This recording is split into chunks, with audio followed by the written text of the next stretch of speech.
Hi అండి, welcome back to my channel. The best haleem తినాలంటే రెస్టారెంట్కి వెళ్ళి తినక్కర్లేదండి. ఇంట్లో కూడా టేస్టీగా ప్రిపేర్ చేసుకోవచ్చు.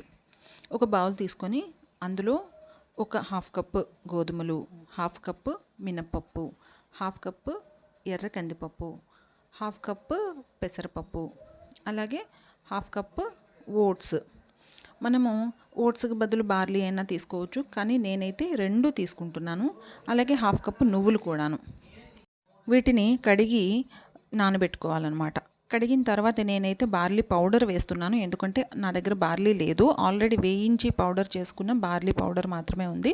సో కడిగిన తర్వాత వేస్తున్నాను. ఆ తర్వాత కొద్దిగా వాటర్ వేసుకొని వీటిని నానబెట్టుకోవాలి. 4 to 5 అవర్స్ నానబెట్టుకుంటే సరిపోతుంది.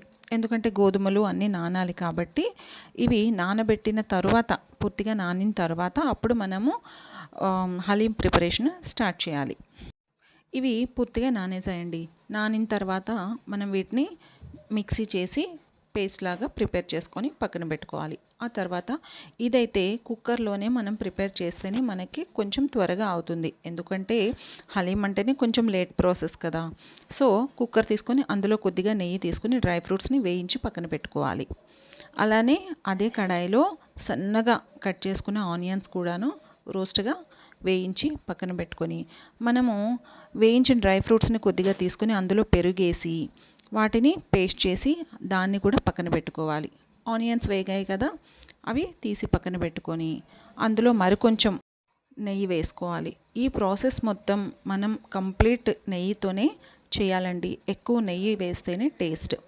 ఇందులో ఒక 2-3 దాల్చిన చెక్క, ఒక 2-3 ఇలాచీ, పలావ్ పువ్వు, లవంగాలు, అలానే కొద్దిగా జాజికాయ పీస్ చిన్నది, ఒక 7-8 మిరియాలు.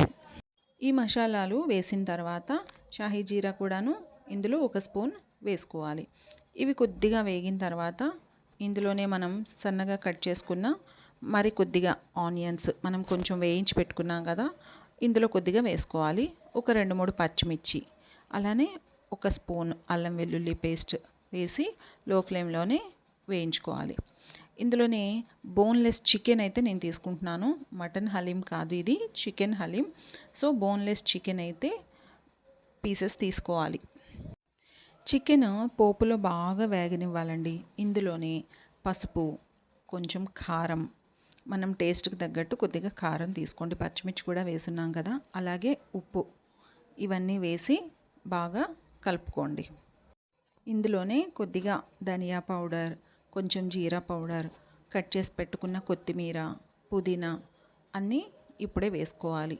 ఇవన్నీ పోపులోనే వేసుకొని బాగా వేగనివ్వాలన్నమాట. హలీం చేయడం కొంచెం టైం టేకెన్ అని అనుకుంటారే కానీ ఇంట్లో చేసుకొని ఫైనల్గా దాన్ని టేస్ట్ చేస్తే మనం పడ్డ కష్టం మొత్తం మర్చిపోతామండి. అంత టేస్ట్గా, అంత బాగుంటుంది. ఇలా వేగిన తర్వాత చికెన్ మొత్తం వేగాక ఇందులోనే కొద్దిగా వాటర్ వేసుకొని ఒక 3 to 4 విజిల్స్ వచ్చేంత వరకు కుక్కర్ పెట్టుకోండి. మనకి చికెన్ బాగా బాయిల్ అయిపోయి ఉంటుంది. అయినా సరే మనకి పప్పు గుత్తితో కంప్లీట్గా దీన్ని స్మాష్ చేసుకోవాలి. నేనైతే గరిటెతోనే చేస్తున్నాను. మొత్తం పేస్ట్ అయిపోవాలన్నమాట. ఇది స్టవ్ కట్టేసి ఒక 10 to 15 మినిట్స్ అయితే మొత్తం స్మాష్ చేసుకోవాలి కంప్లీట్గా.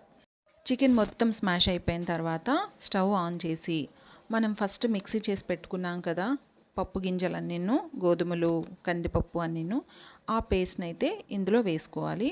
వాటితో పాటు కొద్దిగా వాటర్ వేసుకోండి.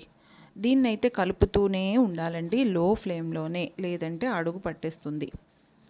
ఇందులోనే కొద్దిగా పెరుగు కూడా వేసుకోండి. అలాగే డ్రై ఫ్రూట్స్తో పెరుగుతో పాటు మనం మిక్సీ చేసుకున్న పేస్ట్ని కూడా వేసుకోవాలి. మనం రోస్ట్ చేసిన ఆనియన్స్ కూడా వేసుకోవాలి. దీన్ని అయితే కలుపుతూనే ఉండాలి. చల్లబడితే ఇదైతే చిక్కగా అయిపోతుంది కాబట్టి వాటర్ చూసుకొని, థిక్నెస్ చూసుకొని వేసుకోవాలన్నమాట. దీన్ని అయితే దించే వరకు కలుపుతూనే ఉండండి, లేదంటే అడుగు పట్టేస్తుంది. ఇంకా ఫైనల్గా కొద్దిగా గరం మసాలా అయితే వేసుకోవాలి. ఇది కంప్లీట్గా మొత్తం స్మాష్ అయ్యేంత వరకు కూడాను కలుపుతూనే ఉండాలి. ఫైనల్గా కూడాను నెయ్యి అయితే యాడ్ చేయాలండి. ఇందులో ఎంత నెయ్యి వేస్తే అంత టేస్ట్ అన్నమాట. ఇంకా లాస్ట్లో ఒక హాఫ్ గ్లాస్ బాయిల్డ్ మిల్క్ అయితే వేయాలి. ఇదైతే ఫ్లేవర్ని ఇంకా ఇంకా బెటర్ చేస్తుందన్నమాట. ఫైనల్గా హలీం అయితే మనకి రెడీ అయిపోయింది. ఒక్కసారి టేస్ట్ చేశారంటే ఇంకా ఎప్పుడు ఇంట్లోనే ప్రిపేర్ చేసుకోవాలి అని అనిపిస్తుంది మీకైతే. ఫైనల్గా కొంచెం లెమన్ అయితే పిండుకొని మీరు హలీంని ఎంజాయ్ చేయొచ్చు.